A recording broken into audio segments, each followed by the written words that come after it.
Hola, buenos días. El día de hoy vamos a exponer abordajes en neurocirugía. Los que conformamos pues este grupo son Juan Esteban Arenas, Ivana Medina y pues quien les habla, Claudia Villat.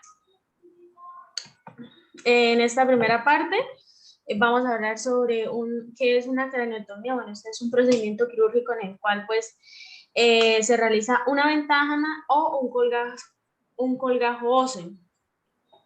¿Cómo podemos realizar la craniotomía? Bueno, para poder realizar la craniotomía debemos llevar un equipo de fresado de alta revolución, el cual también debemos tener muy en cuenta que debemos llevar una cuchilla pues de craniotomía, que esa es la que nos va a ayudar como eh, a retirar la tabla ósea, una parte de la tabla ósea.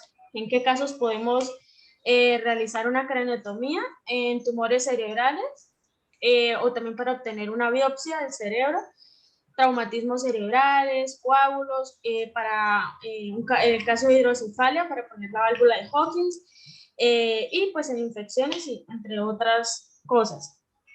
¿Qué pasa cuando quitamos un segmento de la parte ósea del cráneo? ¿Cómo hacemos, digamos, en caso de que vayamos a quitar esa parte y no la, o sea, quitemos esa parte y no la vayamos a poner, pues no podemos dejar la exposición del cerebro? Entonces, en ese caso, llevaríamos un set de cranioplastia, el cual debe llevar mallas para poner en esa parte de exposición. Y en caso de que vayan a volver a poner la tabla ósea que quitaron, que retiraron, llevaríamos placas y tornillos, que pues estos son hechos de titanio. En una segunda parte vamos a hablar sobre los abordajes terionales. Aquí tenemos este abordaje que se hace de modo frontotemporoesfenoidal. Se denomina así este abordaje pues porque es una forma versátil que se ha utilizado pues mucho en neurocirugía, ya que pues es ampliamente estandarizada y pues popularizada. ¿Cómo realizamos la cirugía? Bueno, en este caso pues ponemos el paciente de cúbito dorsal, perdón, con los hombros paralelos a la mesa y pues con la cabeza elevada por encima del nivel del corazón. Antes de realizar, digamos, empezar la cirugía, debemos tener en cuenta que debemos llevar un cabezal para poder poner la cabeza, el cual debe llevar 3 pines de Mayfield. Cuando estemos poniendo estos pines, debemos tener pues muy en cuenta en dónde se van a colocar, ya que tenemos pues estructuras cercas a estos. Debemos hacer una tricotomía, que pues es un restaurado previo a la cirugía del cabello. Y ya, más o menos ahí, debemos hacer hemostasia, procedemos a realizar una disección subcalea, manteniendo pues el tejido areolo laxo y ya. Eh, Otro abordaje en la parte a nivel del cráneo es el abordaje orbitocigomático. En este abordaje pues es principalmente pues para acceder en procesos patológicos de los pisos anterior y medio de la base del cráneo, también en parte del seno cavernoso, también en la región del clivus y también tenemos la porción superior del tronco encefálico.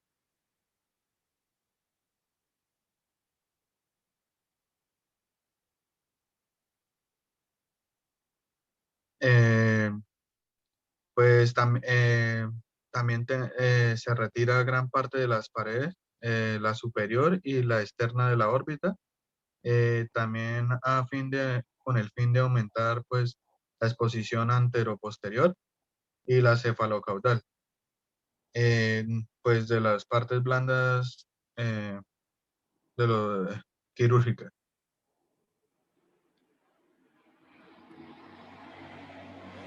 Eh, pues el paciente es colocado en una posición supina, pues con la cabeza rotada hacia el lado contralateral entre 10 a 40, de entre 10 y 40 grados.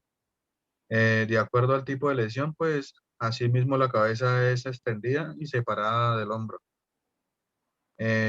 También realizamos una incisión que comienza a nivel del borde inferior y justo por delante del trago, y también la extendemos hasta detrás de la línea de la incisión del pelo, que es hasta la línea pupilar contralateral.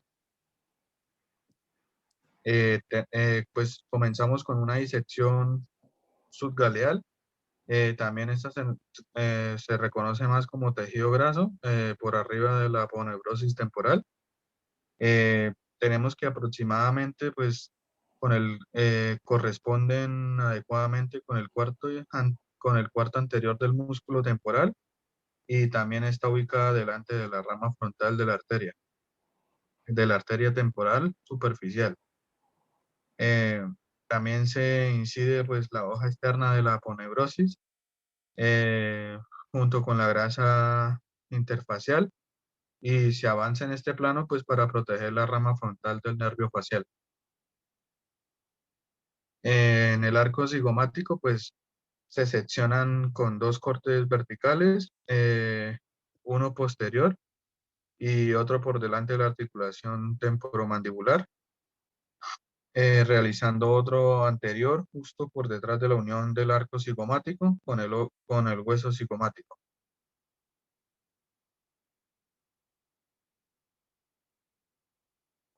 Pues en cuanto al músculo temporal, pues lo separamos del cráneo mediante una disección retrógrada para así evitar pues una gran atrofia muscular posoperatoria.